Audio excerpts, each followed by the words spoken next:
G'day and welcome to this episode of Project Ranger. In this episode I'm going to go through a few of the features of the equipment that I've fitted to the Ranger. It's pretty much decked out now, but I'll do a few short videos and just break it down sort of blow by blow about what I've fitted. So in this video I'll concentrate on the front end. I might show you what's under the bonnet as well. Nothing too exciting, but we'll start here. The first thing that I put on the Ranger was this TJM T13 steel bull bar. Now this is an absolute ripper of a bull bar because I was pretty adamant that this is one I've wanted. I've done a fair bit of research. I've had quite a few Rangers come on the four-wheel drive tag-along tour, so I knew exactly what I was after. And what I was after was this bar because it's got built-in recovery points. Might be a little bit hard to see, but on either side there are two recovery points. Now a lot of the other bull bars I've seen don't have recovery points. And then I've seen these sort of big road safe recovery points that hang right down and really get stuck off road. I've also seen the ARB ones which somehow bolts to the front cross member, but it's way tucked in, way underneath, which I don't like those. So the first thing, it was a no-brainer, non-negotiable if you like, that I was going to fit this TJM T13 steel bull bar. It's a good looking bull bar as well, I think. So that was pretty straightforward. Next thing, driving lights. I went with the hardcore BZR 215 driving lights. My good mate Jamie has these on his truck. Told me they were awesome.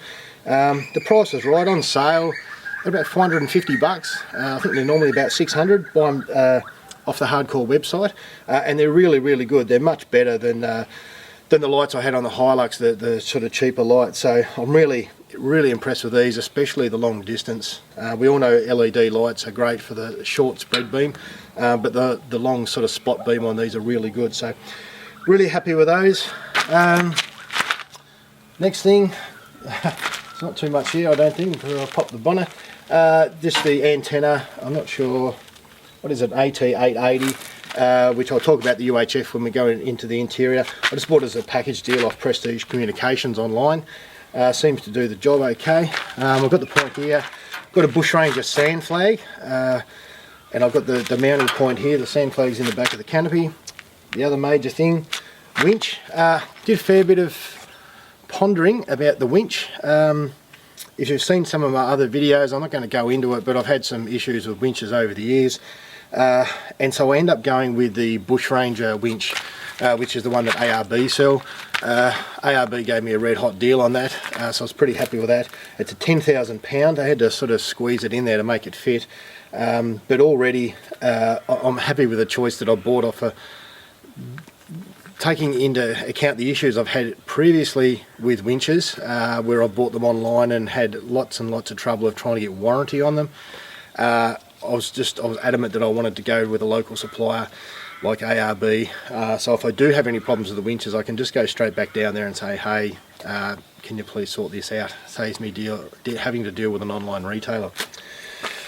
I think that's about it on the front end. I might just pop the bonnet, I think, and show you what's under that.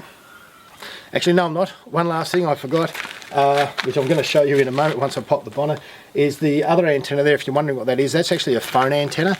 I know it's not overly popular, but I do run an external phone antenna for my iPhone, and with a good antenna it actually does make a difference, especially like say down the west coast. It's not 10 times better or anything like that, it's marginally better, but I can tend to pick up reception more you know, when other people don't, because I've got a good external antenna. That one's an RFI antenna from Prestige Communications as well. It's got a really cool little bracket, which I'm going to show you in a moment. Now, I gave TJM a bit of a rap a moment ago with the bull bar. It's a fantastically designed bull bar, and I'm really, as I've said before, I'm really happy with it. I love the design of it. Now, I'm going to stop giving TJM a rap because the TJM AirTech snorkel, in my opinion, is not great. I'm really not impressed with this at all, and for the reason I'm about to tell you, and I'll show you in a moment. Where the duct off this goes in to the engine bay and fits into the air cleaner, there's about a 10mm difference between the size of the spigot on the air cleaner and the duct that goes into it. So you've got about a 10mm gap, which seems ridiculous. As why a company like TJM can't make that a better fit, I have no idea. It doesn't make sense at all. And it's both hard plastic, so the spigot on the air cleaner is hard plastic naturally, and the pipe coming in off the snorkel is also hard plastic, and it fits in, but then you've got this 10mm gap, and it's crazy. And what's even more crazy is that TJM decided to fill that gap with foam tape. So sticky backed foam tape. So what they do is on the spigot they put this foam tape around, and then they push in the hose off the snorkel, and that's what they're calling their fit for the snorkel, which is absolutely nuts. It's crazy. I'm just I couldn't be any less impressed. I'm laughing about it, and I shouldn't be. It's ridiculous. I'm laughing at it because I don't know what else to do. When I saw it, I thought, you've got to be kidding. I rang the local TJM shop that fitted it, explained it to them, showed it to them, and they sort of understood, and they've taken it back. And what they've now done is they've covered it in with Celastic, which is still not a fantastic solution. The best solution would be for TJM to make it fit better. I think the Safari one actually has like a hose, and it slips over each side, and a great big hose clamp. I've looked at the instructions for the Safari one, and that it works really well. I mean, it can't really leak. This thing here has foam tape, and how that is meant to stop water when you're doing a water crossing, I have no idea. That it doesn't make sense. It's clearly not waterproof. So my message to the TJM engineers that designed the snorkel is go and talk to the engineers that designed the bull bar, because the bull bar is awesome, and get them to have a look at this snorkel, because it's not really fit for purpose. It's just a poor design, and I'm not sure how, you know, a company with the reputation that TJM has, and I generally love TJM products. My last Hilux had nearly everything TJM on it, so I'm a fan of the product.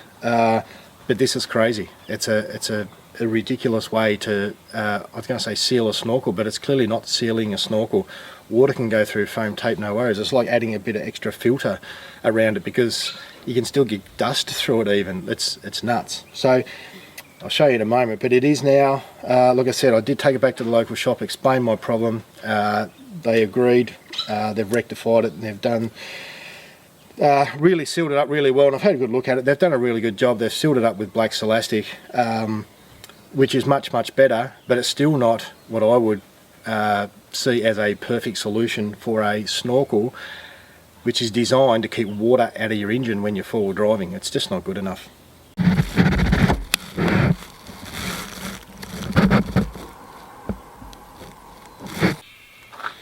So here we go under the bonnet. There's nothing too exciting under here. The first thing I did as far as engine mods, which there's not a great lot of engine mods to be fair, or under bonnet mods, is I replaced this intercooler hose. So I read online where this one tends to split, as in the original Ford one tends to split through here. So I put this Forefront Industries one in, which is 7mm thick, just as a preemptive kind of thing. There is another intercooler hose over here. Apparently that one doesn't really, they don't have too much trouble with that one splitting, so I've left that one alone. Over here I have here my Provent catch can, and also it's on a dual bracket, if you can see that in there. I've also got a pre-filter just to catch any water or nasties in the fuel before it gets to the very fine factory filter. Just more of a preventative thing than anything else. I talked about before, I don't know if you can get in there and see that.